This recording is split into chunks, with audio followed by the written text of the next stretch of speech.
하지 말지니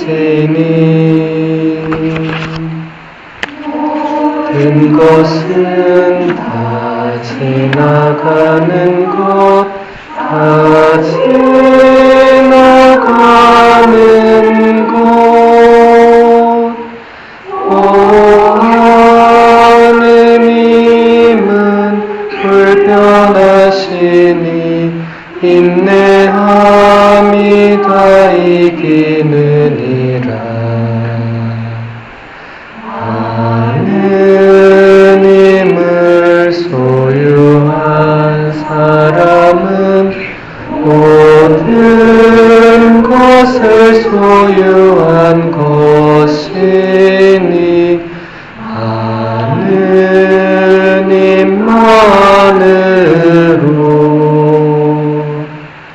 만족하도다.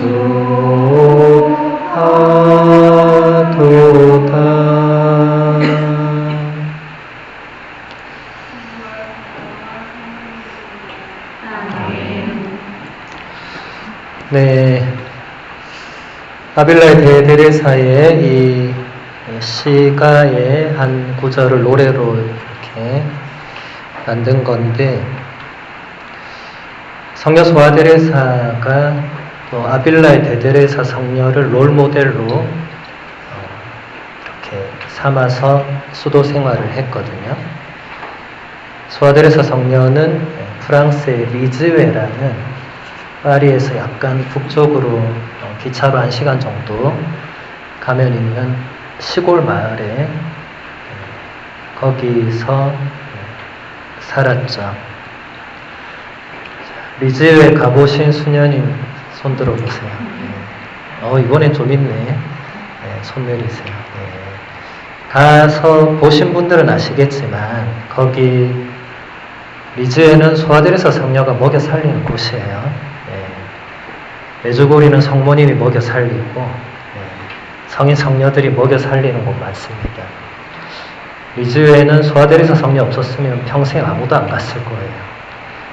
저도 가서 보니까 이 소아데레사 성녀 생가부터 그 대성당 또 박물관 이렇게 잘 해놨더라고요. 그래서 박물관이라 표현하면 그렇고 그 소아데레사 성녀의 그런 유품이나 관련된 거를 제가 그때 갔더니 한쪽에 이렇게 전시를 해 놓았었어요. 제가 2013년에 불어 공부하러 파리에 한 2-3달 가 있었는데 그때 갔었을 때였습니다. 10년도 넘었죠. 근데 거기서 한쪽 벽면에 탁 이렇게 보니까 불어로 방금 우리가 불렀던 이 아무것도 너를 이게 불어로 이렇게 아주 크게 한쪽 벽에 이렇게 있더라고요. 거기 밑에 보니까 소아데레사 성녀가 임종했을 때 성물도서에 꽂혀있던 책갈피에 이 노래가 있었다고. 그러니까 소아데레사 성녀는 아빌라의 데레사 성녀의 이 시, 혹은 기도, 혹은 이 노래를 성물도를 바칠 때마다 같이 바쳤겠죠. 그래서 이 성인 성녀들을 보면 끊임없이 누군가가 또 모델이 되고 또 그 다음 누군가 모델이 되고 이런 식으로 계속 이어져 내려오는 것을 볼 수 있습니다. 그래서 우리 수녀님들도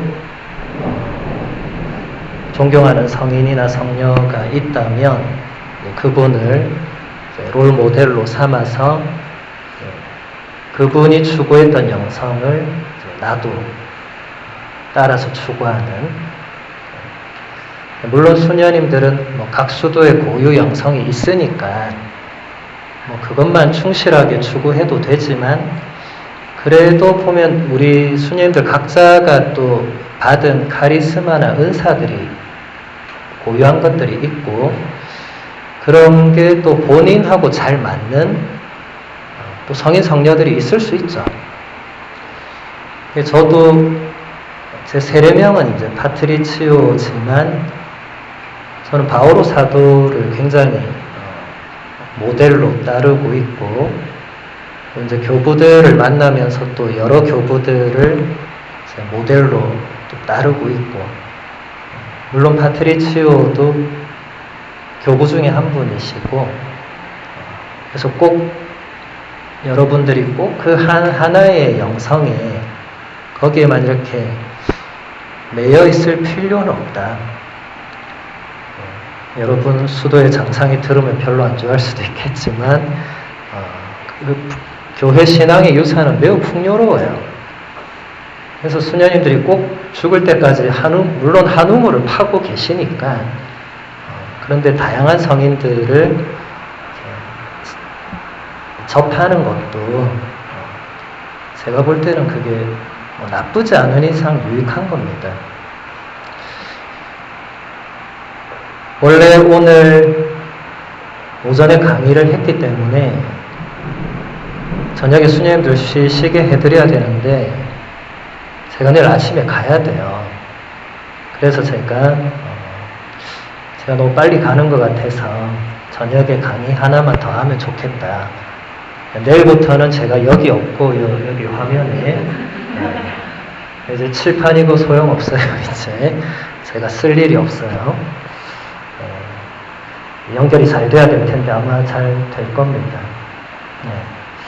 그래서 오늘 1시간 이렇게 더 하는 거니까 내일부터는 또 저녁 8시에 좀 늦은 시간이죠. 왜냐면 제가 우리 집, 그러니까 뉴저지에서 해야 되니까 시차가 있고 이게 주말 있고 뭐 있고 제가 계속 뭐가 있다 보니까 통일된 시간이 도저히 안 나와서 강의 시간이 통일돼야지. 어느 날은 아침에 했다가 어느 날 오후에 했다가 어느 날 저녁에 했다가 수녀님들이 성질 날 거 아니에요. 이거 왜 하나도 안 해놓고 왜 어느 날 헷갈리잖아요. 그래서 제가 깔끔하게 8시로 통일하자. 그럼 저는 밤 10시거든요. 그래서 매일 그렇게 하면 딱 맞고 마지막 수요일 날만 그때는 수녀님들도 총회도 하시고 또 일정들이 있으시니까 그때만 오전에 하는 걸로. 그러면 성질 나진 않으시죠? 그래서 그렇게 쫙 진행이 될 것입니다. 자, 아까 강의록 우리 3페이지 데우스 셈페르 마이오르까지 봤죠? 그 다음 본문부터 또 보도록 할게요. 하느님에 대한 표상은 아무도 만들 수 없음을 잊어서는 안 됩니다. 우리는 모리약처럼 하느님을 신뢰하고 확신하며 자신을 내맡기고 그분에 대해서 깜짝 놀랄 수 있을 뿐입니다. 성경은 그러한 태도를 어린아이의 두려움을 뜻하는 주님께 대한 경외심이라고 부릅니다. 이 경외심이 모든 지혜의 시작입니다. 네, 우리 수녀님들 성령의 은사와 열매 다 아시죠? 네, 열매는 9개고 은사는 7개죠. 제가 몇 분 수녀님들은 1대1로 제가 면담할 때 그 열매를 조금 얘기했는데 수녀님들 그 은사와 열매는 하나하나가 대단히 중요하고 그 순서도 매우 중요하고 제가 지나가다 얘기했지만 그 은사와 열매는 수녀님들이 뽑는 거 아니라고 그랬죠. 받는 거지 뽑는 게 아니에요. 그 은사 중에 하나가 이 주님께 대한 경외심 혹은 하느님께 대한 경외심 혹은 두려움 티모르 도미니 혹은 티모르 데이 이게 있죠. 전 해마다 신자들이 이걸 물어봐요. 신부님 이거는 도대체 무슨 의사입니까? 이렇게 해마다 물어요. 해마다. 다른 건 대충 알겠는데 두려움이 도대체 뭘까? 해마다 이거 답변을 해야 되는데 아마 이 루돌프 신부님도 누가 이거 물었나 봐요. 그래서 여기다가 하느님을 신뢰하고 확신하고 자신을 내맡기고 그분에 대해서 깜짝 놀라는 그런 태도다.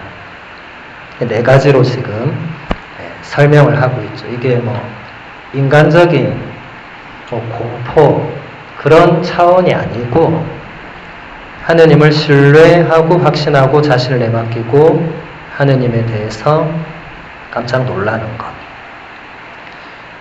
그런데 이것이 은사라는 거예요. 은사. 은사라는 말이 그리스어로 카리스.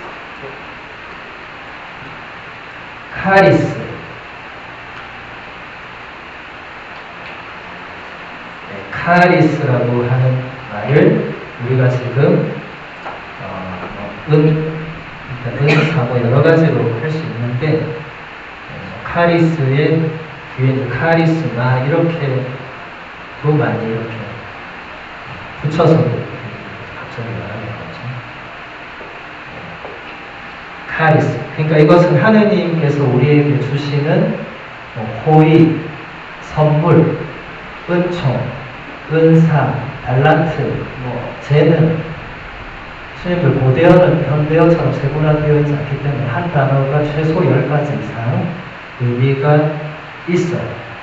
성령께서 우리에게 주시는 이 카리스가 일단 7개 있는데 그 중에 하나가 티모르데이라고 아까 우리 봤죠.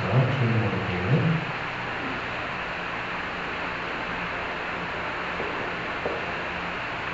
근데 이 티모르데이를 우리 루돌프 신부님이 하느님을 신뢰하고 확신하고 어린아이처럼 내맡기고 그리고 하느님 때문에 소리가 놀라고 하는 이게 우리 입장에서 그냥 그렇게 하는 차원이 아니라 이게 은사라는 거예요. 은사.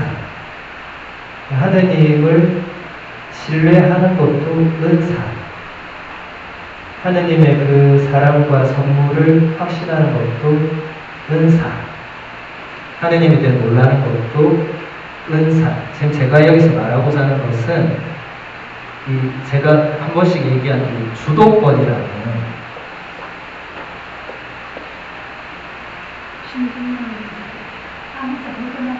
방향을 잘 하시는 엄마가 잘. 아, 그래요? 이 잘 안 보여요? 네. 저만 잘 보였네. 저는 이게 훨씬 잘 보여서 그런 줄 알았네. 네. 주도권, 우리 수녀님들이 수도원에서 아주 오랫동안 많이 들어온 단어이잖아요. 내 삶의 주도권을 하느님께 내어드려야 된다. 근데 이게 수녀님들 수도 생활을 오래 하면 할수록 이게 정말 어렵다는 것을 많이 느끼실 거예요.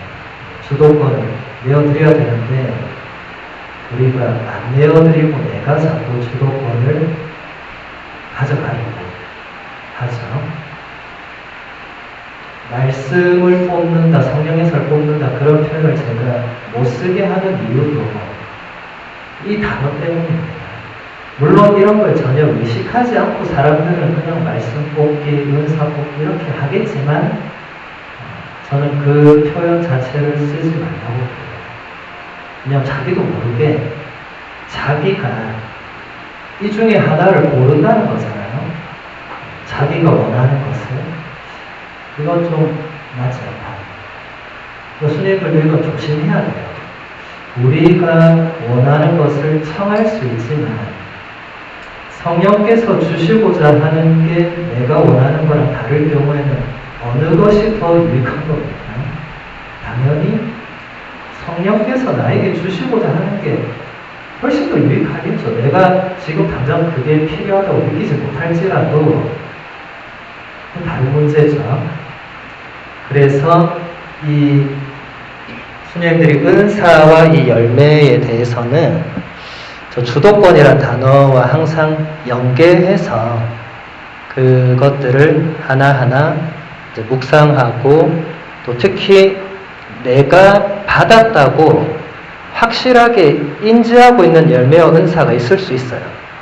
그리고 반대로 나는 정말 이 은사와 열매가 필요하다고 또 느껴지는 게 있을 수 있어요.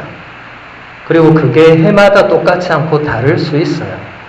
그래서 해마다 성령 강림 대축일에 우리가 본인에게 필요한 열매와 은사를 청하는데 이게 꼭 본인에게만 필요한 걸 청해야 할 것이 아니라 우리 공동체를 위해서도 내가 우리 공동체 안에서 어떤 은사와 어떤 열매를 활용해서 봉사할 수 있는가를 감안해서 은사와 열매라는 게 그냥 올해는 내가 9개 중에 요거 하나 해야 되겠다 그런 건 아니라는 거죠. 그리고 이 경외심이야말로 모든 지혜의 시작이다.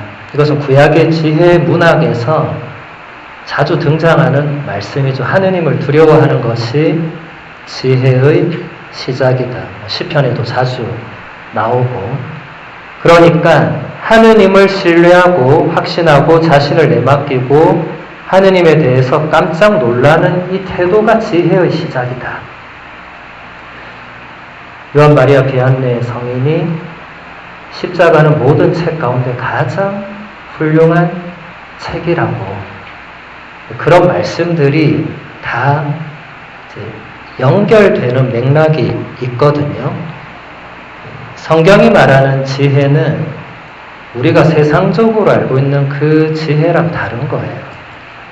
세상은 이제 똑똑한 사람, 공부 많이 한 사람, 참 지혜롭다 이렇게 생각하지만 우리 성경이 말하는 지혜는 하느님을 어떻게 바라보고 하느님께 어떤 태도로 나아가고 거기에 지혜가 달려있는 거예요. 거기에 예수님께서 그것을 잘 보여주셨잖아요.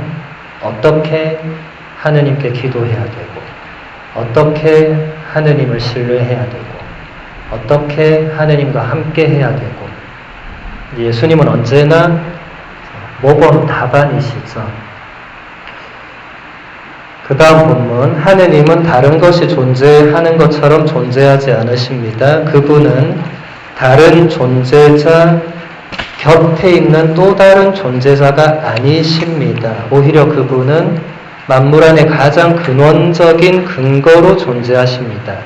그러기에 하느님은 미리 제시될 수 있는 분이 아니라 체험될 수 있는 분이십니다.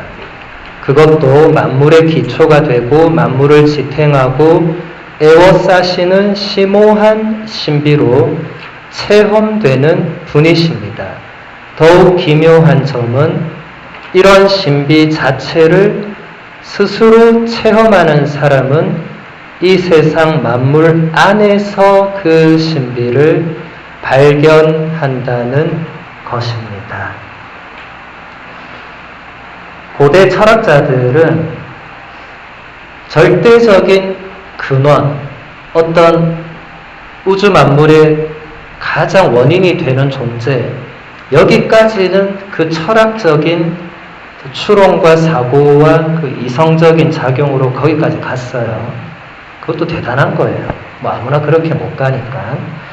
그런데 우리가 알고 믿고 있는 하느님은 거기에 머무르는 존재가 아니라고 제가 어제도 말씀드렸죠.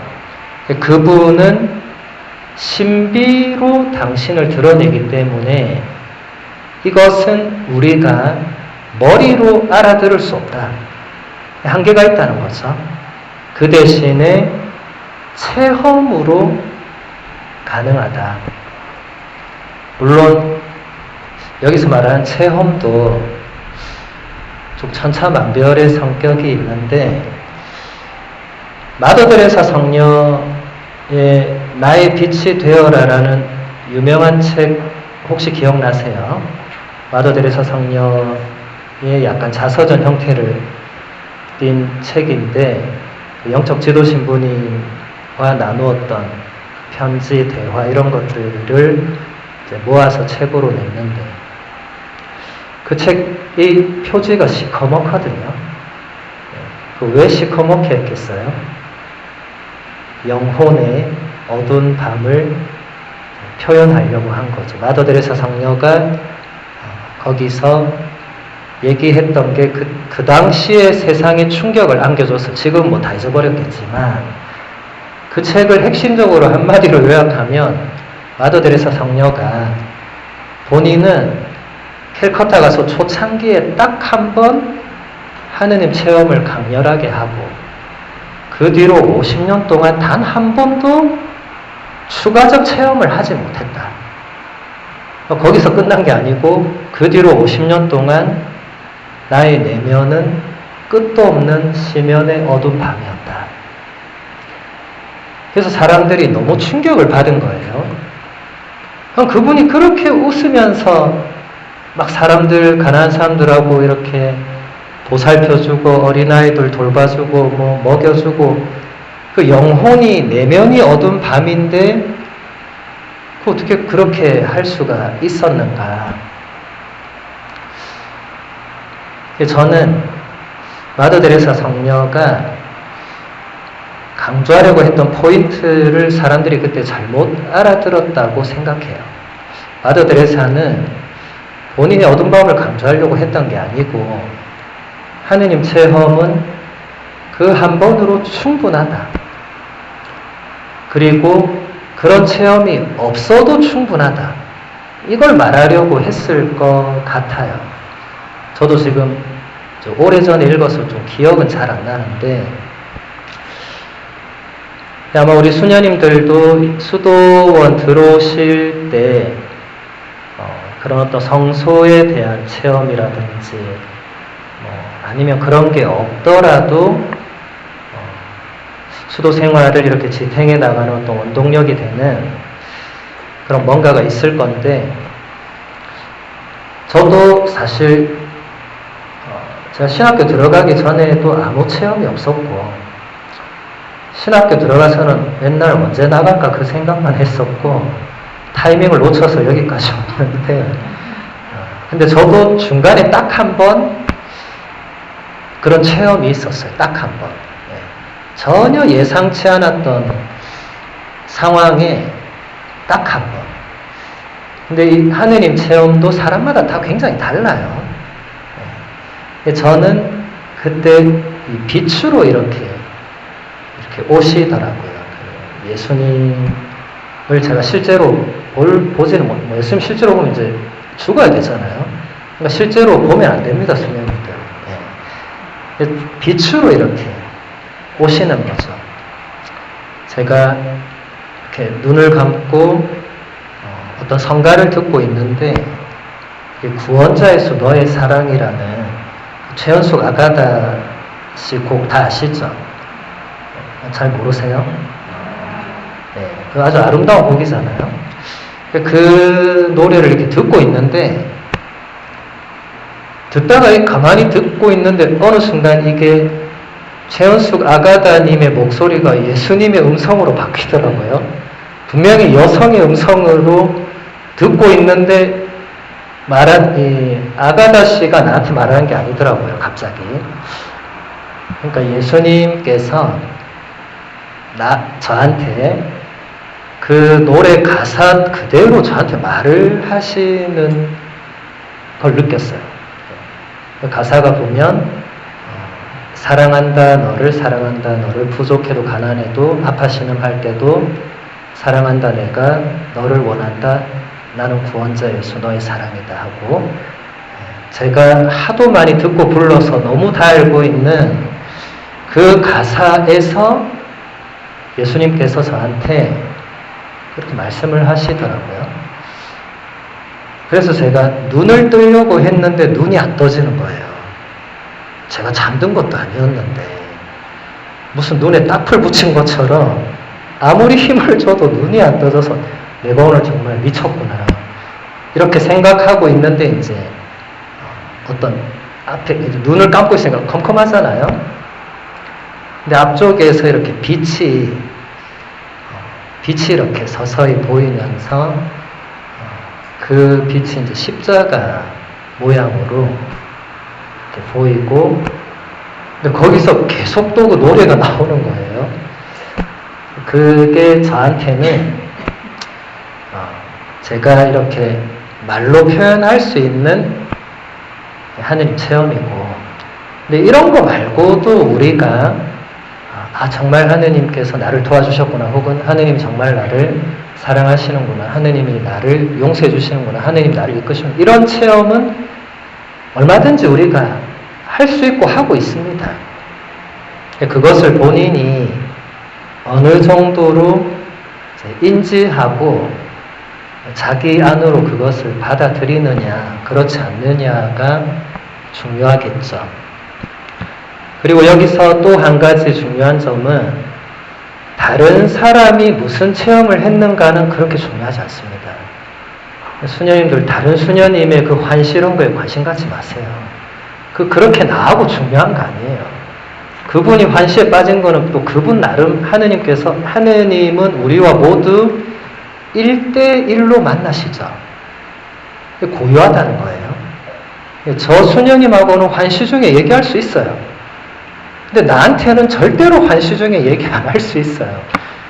근데 굳이 주님 왜 나한테는 환시로 안 오십니까? 할 필요는 없다. 수녀님 각자에게 알맞은 때에 알맞은 방식으로 하느님께서 뭔가 하실 겁니다. 근데 우리가 그것을 캐치할 수 있는 깨어있는 눈과 마음이 필요하겠죠. 그런 얘기가 이 본문에 또 나중에 나오니까 그때 또 조금 자세히 보도록 하고, 그 다음 본문 볼게요. 삶의 모든 상황에서 하느님을 신뢰하고 자신을 하느님께 내맡기며 오직 그분께 도움과 구원을 희망하는 사람이 바로 신앙인입니다. 신앙인은 하느님 안에서 하느님으로부터 그리고 하느님과 함께 살아가는 사람, 곧 하느님과 인격적인 관계를 맺는 사람, 하느님에 대해 말할 뿐만 아니라 하느님과 함께 이야기하는 사람입니다. 따라서 신앙은 언제나 기도드리는 신앙입니다. 이건 너무 진부한 얘기죠. 제가 몇몇 수녀님들한테 제가 진부한 얘기 할 거라고 미리 예고했고, 근데 왜 제가 그렇게 할 거냐면 진부함 속에 답이 있어서, 우리가 진부하다고 받아들이면서 놓치는 포인트들이 있어서, 그래서 제가 여기 본문에 이 내용들을 넣은 거예요. 그래서 수녀님들이 이런 본문을 접할 때 다 아는 거를 신부님이 굳이 이렇게 하면 이제 다 놓치고, 그래도 다시 한번 형광펜을 들고 소녀 시절로 돌아가서 한번 별표도 쳐보고, 근데 그러다 보면 이게 뭔가 오는 게 있어요. 이건 저의 체험이기도 합니다. 저도 제가 똑같은 거 하는 거 싫어한다 했잖아요. 그래서 저도 읽은 책 다시 잘 안 읽어요. 그런데 어쩔 때는 다시 읽습니다. 다시 형광펜 들고 다시 읽으면 너무 새로워서 좀 놀랄 때가 많아요. 특히 우리 고전들 있죠. 준주 성범이라든지 신심생활입문이라든지 이런 고전들, 예전에 물론 모두 다 읽은 책들입니다. 그런데 다시 읽으면 또 새로운 게 있다는 거예요. 그래서 이 진부함은 진부함으로 끝나지 않는다. 솔직히 수녀님들 진부함으로 치면 성경만큼 진부한 얘기가 어디 있어요. 우리 다 아는 얘기 맨날 또 듣잖아요.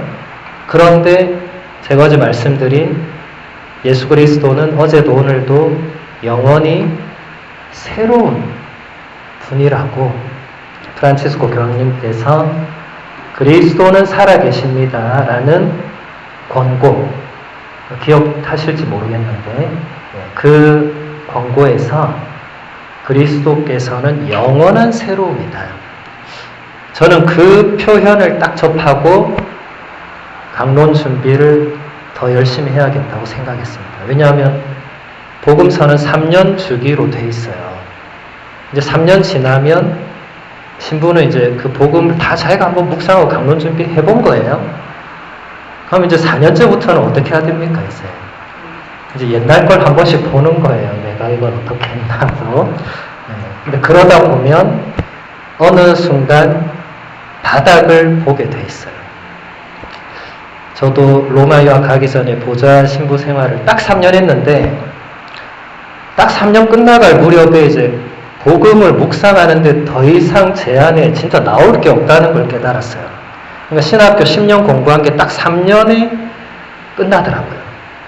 정말 신학교에서 열심히 공부하고 10년을 공부했는데 3년을 그 복음 묵상과 강론에 쏟아 부으니까 정말 더 이상 나올 게 없어서 그때부터 저는 강론 준비를 두려워하게 됐어요.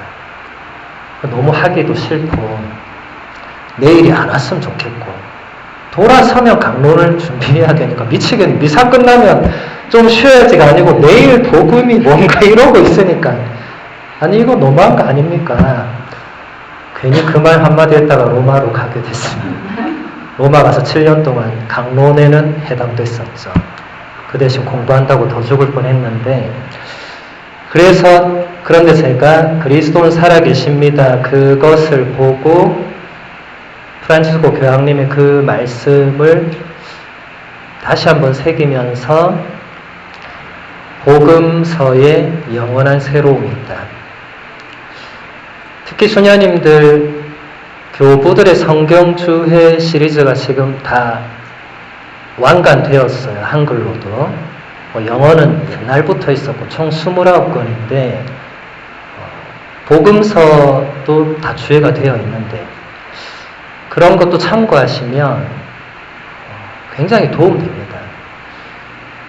그것까지 참고하기 어려운 분들은 제가 대부분 교부들 성경 주해를 바탕으로 또 강론 준비를 많이 했기 때문에 그 교부들이 복음서를 얼마나 다양하게 정말 해설하고 교부들을 보면 예수 그리스도가 영원한 새로움이란 게 드러날 수밖에 없어요.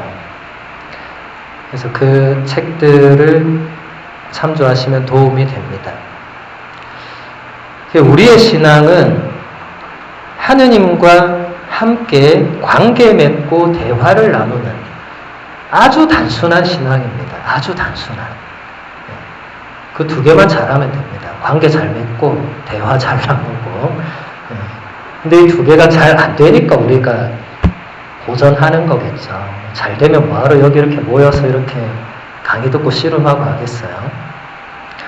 근데 저는 항상 기도에 대해서 이런 게 나오면 창세기의 야곱이 꼭 떠올라요. 밤새도록 하느님의 천사와 씨름을 했던 송복모 신부님이 그래서 집념의 인간이라는 타이틀을 붙여줬던 그 야곱. 그래서 우리가 기도할 때 집념이라는 표현이 저는 썩 그렇게 제가 애용하는 표현은 아니지만 그게 어떤 의미인지는 알 것 같아서 우리가 기도할 때 그렇게 야곱처럼 기도하는가? 사실 우리 수녀님들은 규칙대로 충실하게 사시기 때문에 규칙대로만 충실하면 별 문제가 없겠죠. 근데 규칙대로 하다 보면 이게 수녀님들이 다 경험하시겠지만 이게 반복되잖아요. 반복은 굉장히 좋은 거지만 한편으로는 반복되면 사람이 어떻게 되죠? 아, 이거 내가 다 아는 건데. 이거 전에 한 건데. 나도 모르게 이런 게 올라온단 말이죠. 수녀님들 성물도 사실 눈 감고도 그냥 하잖아요. 이게 뭐 다 맨날 하니까 찬미가 시편 그냥 쭉 나오잖아요. 근데 이게 제가 그래서 진부함 속에 답이 있다고 하는 게 그렇게 진부하다고 느끼는 순간부터 이제 찬미가 시편에 우리 마음을 담는 걸 놓칠 수밖에 없는. 그래서 야곱처럼 씨름을 하는 게 아니라 그냥 중얼중얼 하거나 그냥 마음은 어디 딴 데 가 있거나 그럴 수 있죠.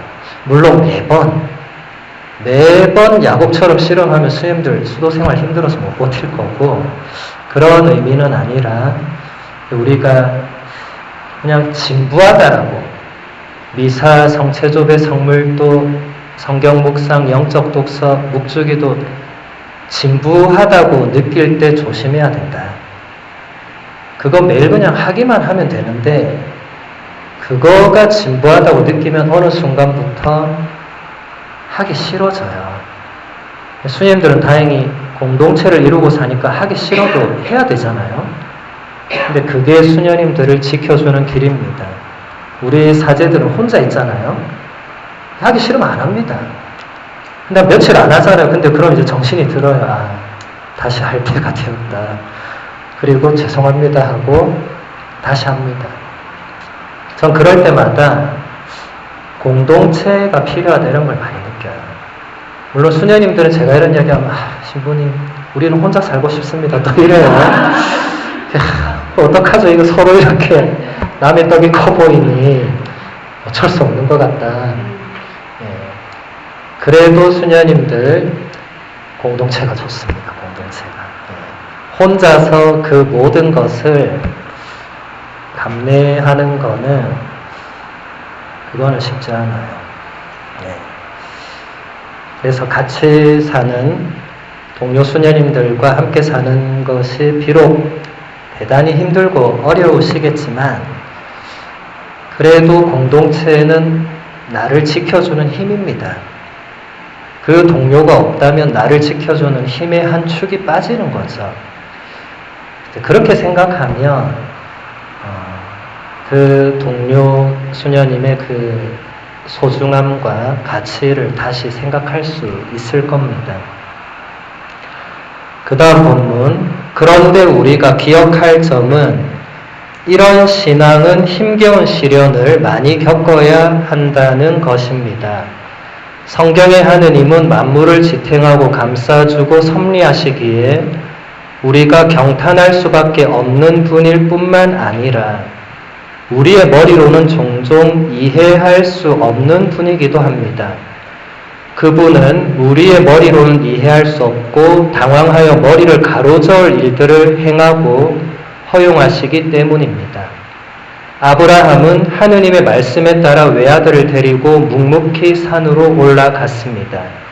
그가 가진 유일한 버팀목은 일이 어떻게 진척될지 하느님은 아신다는 생각이었습니다.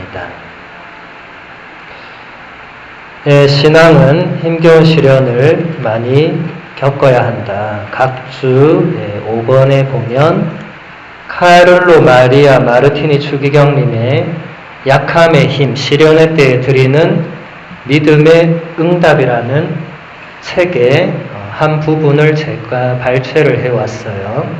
시련과 유혹과 환난, 무엇이라 부르든 이것은 흔한 상황이고 지상에서 살아가는 인간, 특히 하느님께 충실하려 하고 그분의 길을 따라 걸으려 노력하려는 의인에게 늘 있는 상황입니다. 욥기는 특히 인생은 땅 위에서 고역이지 않은가라고 말하며 이러한 현실을 시적으로 표현합니다. 인간은 항구함, 꾸준함, 견뎌냄, 하느님의 말씀을 간직함으로 시련에 응합니다. 시련은 사람을 뒤로 물러서게 하고 용기를 잃게 하지만 여기에 정면으로 맞서는 자세는 꼭 즉각적인 승리여야 하는 것이 아니라 견디는 것, 굳건하고 흔들림 없이 남아있는 것입니다. 제가 마르티니 추기경님에 대해서는 잠깐 말씀드렸죠. 예수회가 배출한 가장 뛰어난 몇 안 되는 분들 중에 한 분이시고 마르티니 추기경님 책은 무엇이든 수녀님들이 다 읽으셔도 좋습니다. 어느 책 하나 뺄 게 없습니다. 이 시련에 대해서 설명하는 이 부분, 그리고 시련에 어떻게 우리가 대처해야 하는가 하는 이 부분도 정말 추기경님의 그 깊은 영성이 여기서 잘 드러나죠. 시련에 우리가 어떻게 대처해야 되는가, 이 단어 하나하나가 굉장히 중요해요. 항구함, 꾸준함, 견뎌냄, 하느님의 말씀을 간직함. 네 가지로 시련에 버텨야 된다.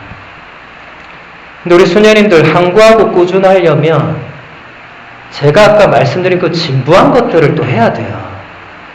그거 안 하고 항구하겠다는 생각을 가진 수녀님들은 물론 안 계시겠지만 그 자체가 안 되는 겁니다. 무엇으로 항구할 수 있겠어요, 우리가. 하루에도 몇 번씩 왔다 갔다 하는 우리의 감정과 우리 이 존재의 가벼움과 그게 어떻게 항구함으로 이어질 수가 있겠습니까? 교회가 오랫동안 해왔던 전통적인 그 길을 걸어야 되는 거예요. 마르틴 루터에게 누군가가 시련이 왔을 때 기도를 어떻게 해야 되냐 물었어요. 루터 그대로 어떻게 기도하냐 물었어요. 루터가 그냥 이렇게 말했어요. 저는 시련이 닥치면 성물도를 들고 골방에 들어가서 기도합니다. 끝. 그러니까 그 사람이 그게 무슨 답이냐. 근데 그게 답이라는 거예요. 근데 성물도 맨날 하지 않느냐. 근데 차이는 골방에 들어간다는 그 차이밖에 없죠. 이것은 이 진부함, 항구함 플러스 시련은 혼자서 견뎌낼 수밖에 없다는 걸 루터가 말하는 거죠. 누가 옆에서 같이 그래 우리 시련을 견뎌내자라고 하더라도 나 혼자 겪어야만 하는 고통이 반드시 있습니다. 피할 수가 없습니다.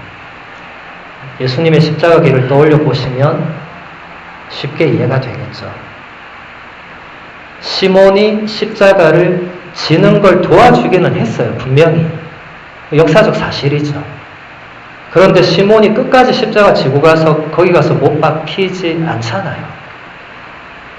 우리도 마찬가지입니다. 누군가가 옆에서 같이 십자가를 들어줄 수 있어요. 동료 수녀님이나 영적 동반을 해주는 신부님이나 혹은 다른 신자분이나 누구든지 같이 십자가를 조금 들어주고 같이 가는 그 위로를 받을 수 있지만 끝내 혼자다.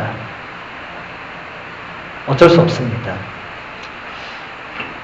그래서 마르틴 추기경님도 우리가 시련에 응할 때 꼭 그것을 이기기 위해서 난리를 치고 그렇게 하지 말고 그냥 견뎌야 된다. 그리고 굳건하고 흔들림 없이 계속 그 자리에 남아 있어야 된다. 수녀님들, 우리도 어떤 소임지 갔는데 너무 힘들면 바로 이 유혹이 오잖아요. 소임지를 옮겨달라고 청하고 싶은. 전 로마 가서 3년 동안 매일 밤 주교님께 편지를 쓸까 말까 고민을 했습니다. 이 소임지를 옮겨달라고. 이게 힘든 거예요. 그냥 피하고 싶은 게 인간의 기본적인 그런 약함의 표현이겠죠.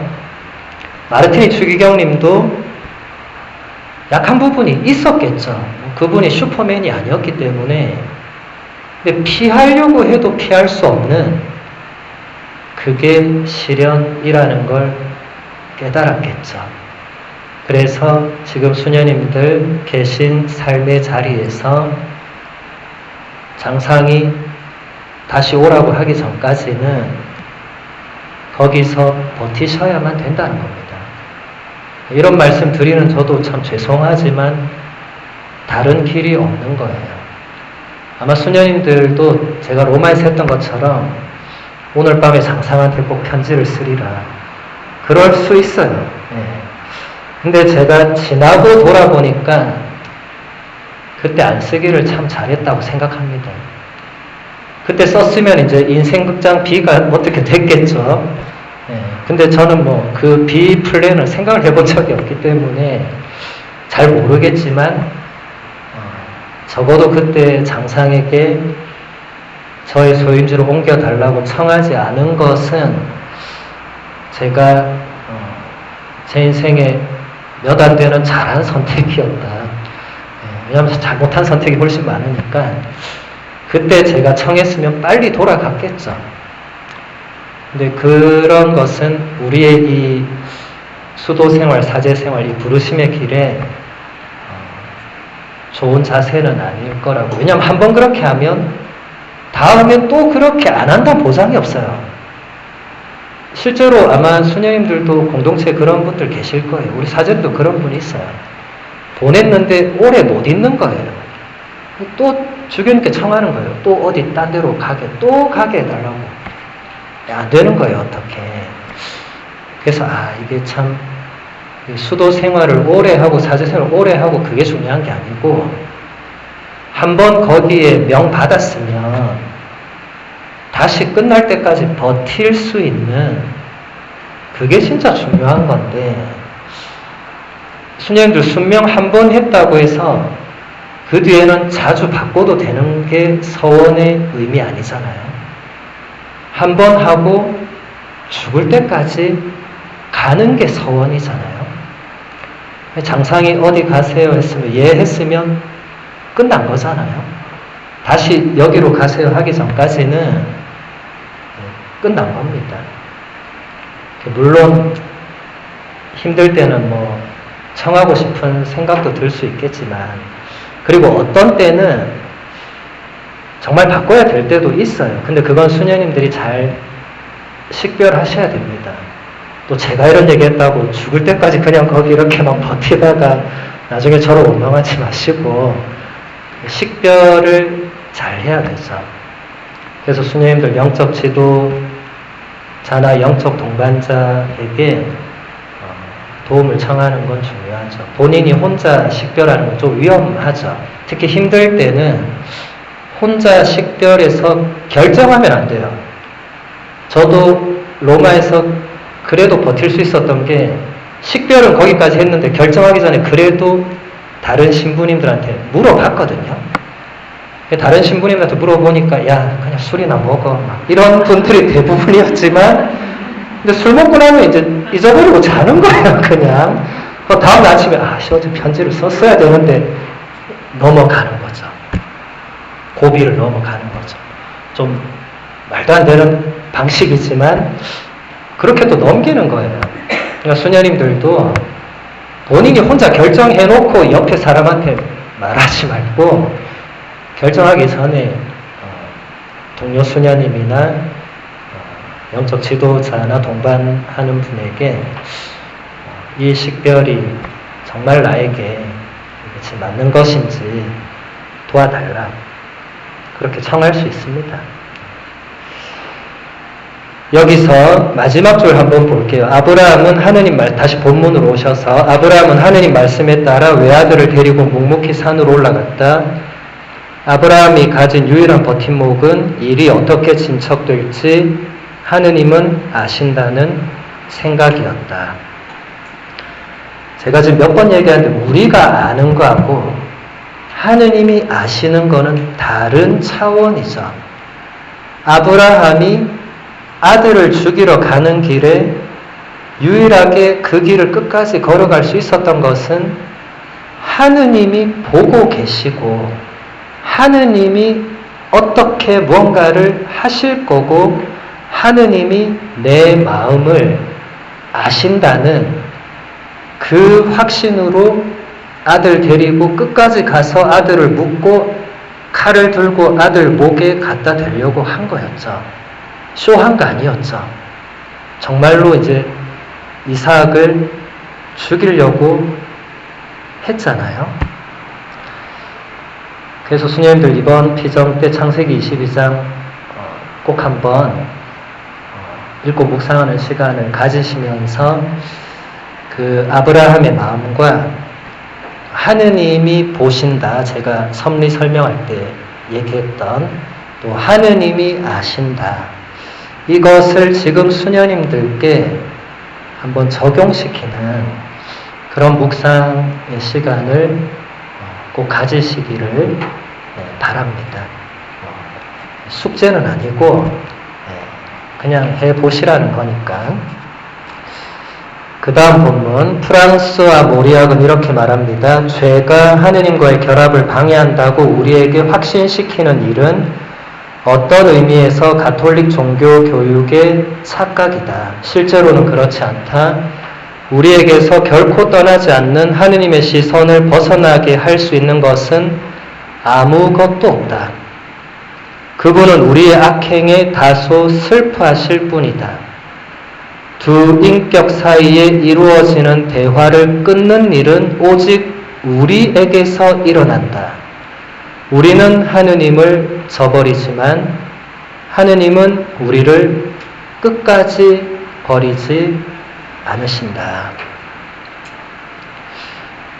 우리도 어쩌면 우리 수녀님들과 저도 어릴 때 이런 교육을 받았기 때문에 죄가 하느님과 나와의 그 만남과 일치를 방해한다는 생각을 사실 많이 가지고 있어요. 은연중에. 그래서 그게 하느님과 나와의 거리에 걸림돌로 작용을 하는 경우가 많습니다. 이것을 그렇다고 죄를 그냥 가볍게 치부해라 이건 아닌데, 이 프랑스와 모리학은 굉장히 이 하느님의 자비의 그 풍요로움의 관점에서 그러니까 다른 시선으로 보는 거죠.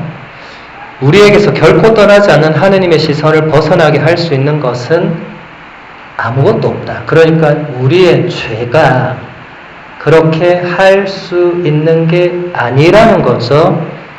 그렇지만 하느님은 우리의 죄와 악행에 슬퍼하신다. 이건 분명하죠. 예수님께서 마르가레타 그 알라콕 성녀에게 나타나셔서 이제 많은 어떤 그걸 주실 때 제가 뭐 다른 건 다 뭐 그냥 쭉 이렇게 보다가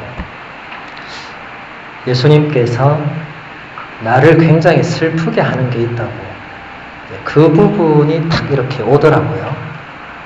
근데 예수님이 마르가리타 성녀에게 이런 얘기를 하셨어요. 아마 주님들 다 보셨을 거예요. 그 메시지. 나에게 자신을 바치기로 봉헌한 영혼들 때문에 내가 굉장히 슬프다고. 이게 무슨 말이죠? 나를 자신을 봉헌했기 때문에 슬픈 게 아니고 수녀님들과 저처럼 나의 존재와 삶을 하느님께 봉헌하고 나서 이제 그 뒤에부터 사는데 그 삶의 모습이 예수님을 슬프게 한다는 거예요. 그래서 저는 이 대목에서 굉장히 많이 혼자서 좀 눈물을 많이 흘렸어요. 그 뒤에 대목으로 못 넘어가고 저도 짐작은 하고 있었지만 실제로 예수님이 그렇게 말씀하시니까 갑자기 베드로의 눈물이 막 떠오르면서 한없이 이제 슬퍼지고 이제 비참해지는. 그래서 우리가 그 송동모 신부님의 그 요한복음 산책 시리즈 수녀들 다 아시죠? 그 거기서 두 번째 책이 비참과 자비의 만남이라는 제목의 책인데, 그건 사실 아우구스티노 성인의 그 요한복음 해설 한 문장을 송동모 신부님이 그대로 가져온 거죠.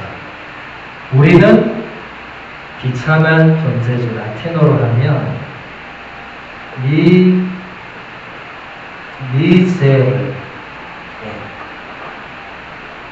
이게 비참한 겁니다. 우리는 미제르한 존재죠. 그런데 하느님께서 그런 우리를 불쌍히 보시는 마음으로 우리에게 오신다. 미제르가 이제 비참이고, 하느님의 자비, 이건 마음이죠. 어쨌든 자비로운 마음이니까 비참과 자비가 만나서 미세리 오르디아라고 할 때 이게 또 자비가 되거든요. 불쌍히 여기는 마음.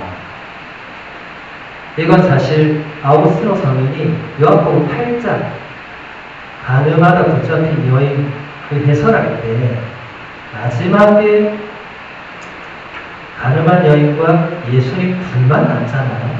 그 부분을 아우구스티노 성인이 기가 막히게 가늠한 여인 미세루와 예수님 둘밖에 없는 이 둘의 만남을 그렇게 해설했고 성공호 신부님의 책의 제목으로 가져온 거죠. 그래서 프란시스코 교황님이 하느님의 이름은 자비입니다 라고 말씀하셔서 2013년도에 그 책도 나왔죠. 우리말로도 신의 이름은 자비입니다 라고 번역이 되어 있죠. 프란시스코 교황님은 하느님의 자비를 2013년부터 지금까지 한결같이 말씀해오고 계시죠. 이 말은 그리스어로 스플랑 리조마이라고 스플랑 리조마이 그리스어로 스플랑 리조마이라는 동사가 있어요. 스플랑 이거 이렇게 끊으면 스플랑크논이라는 명사가 있어요. 그리스어, 라틴어, 현대, 영어, 이태리어 다 동사가 중요합니다. 한국말은 동사가 중요하지 않고 명사, 형용사, 부사 거기에 동사어를 붙이면 그게 동사화되고 이런 식인데 그리스어 라틴어와 그 후대 언어들은 동사에서 명사, 명사에서 형용사 이런 식으로 동사가 이제 가장 중요하죠. 그런데 이 단어는 스플랑크 리조마이라는 단어는 특이하게 명사에서 동사가 나오는 이런 단어는 특이하니까 잘 봐야 되는데요. 스플랑크 논 하면 어머니의 태중, 인간의 오장 육부, 그러니까 인간 내면의 가장 깊은 곳을 말해요. 거기에 이제 동사 어미를 붙였으니까 어떻게 되겠죠? 가장 깊은 곳에서부터 끌어올라오는 그런 마음. 그러니까 사실 이것은 다른 말로 번역하기가 대단히 어려운 말입니다. 한마디로 번역이 어려운 말이에요. 물론 라틴어로 이게 미제리코르디아로 번역을 했지만 이 단어 안에는 이 어머니의 태중이나 인간의 깊은 그 무언가가 물론 이 비참 안에 있기는 한데 이게 아무래도 느낌이 확 달라지죠. 그래서 수녀님들 이 번역 한번 건널 때마다 느낌이 확 달라지는 거예요. 그래서 제가 영어 필사원 성경을 그토록 강조한 거예요. 그래도 영어가 원문에 훨씬 가깝습니다. 그래서 수녀님들 영어 울렁증, 공포증 있는 분들은 좀 그렇겠지만 한글 성경과 그 옆에 영어 성경 놓고 같이 이렇게 보면은 묵상의 이제 새로운 세상이 열릴 수 있어요. 왜냐하면 이런 단어들이 영어는 그래도 좀 표현을 좀 더 풍요롭게 하거든요. 그리고 좀 직역에 가깝게 하고. 근데 한국말은 그런 단어들 자체가 없기 때문에 굉장히 의역돼 있고 좀 다르게 번역돼 있고 그런 게 많아요. 그래서 그냥 한글로 묵상하셔도 문제는 없지만 그래도 이왕이면 수녀님들 다 미국 사시니까 영어 성경은 다 어디 있을 거 아니에요. 안 봐서 문제지. 옆에 같이 이렇게 놓고 한글 먼저 읽어보면 됩니다. 예수님께서 말씀하셨다. 영어로 보면 Jesus said 이렇게 돼 있을 거 아니에요. 이런 식으로 하나씩 그러면서 이런 어떤 특정한 단어에서 멈추고, 이 영어는 이렇게 표현하는구나, 다르네 라고 하면서 묵상이 들어가는 거죠. 어쨌든 이 스플라크니조마이라는 이 단어가 어디에서 쓰이냐면 예수님께서 군중을 바라보거나 병자를 바라보거나 할 때, 우리말 버전은 참 어떻게 되어 있냐면 예수님께서는 군중을 보시고 가엾은 마음이 드셨다, 이렇게만 되어 있어요. 그러니까 그 문장만 보면 측은지심을 느끼셨다. 안 됐다. 아이고, 우리가 뉴스 틀어놓고 막 이렇게 하는 거 있죠? 네. 그거 생각하겠죠. 그런데 그때 사용된 모든 단어는 이 단어입니다. 이 단어. 네. 루카복음서 15장에서 아버지가 아들을 멀리서 봤잖아요. 그때도 이 단어가 사용됩니다. 그러니까 그냥 안 된 데가 아니고 이 밑에서부터 올라옵니다. 사실 수녀들과 저는 이제 자녀를 안 낳았기 때문에 사실 이 느낌을 잘은 몰라요. 저는 사실 잘 모르겠어요. 근데 부모님들은 딱 말하면 아시더라고요. 여러분 자녀가 아플 때 어떤 느낌이 듭니까 하면 말을 못해요. 막 눈물을 글썽여요. 제가 묻기만 했는데 표현을 못하는 거예요.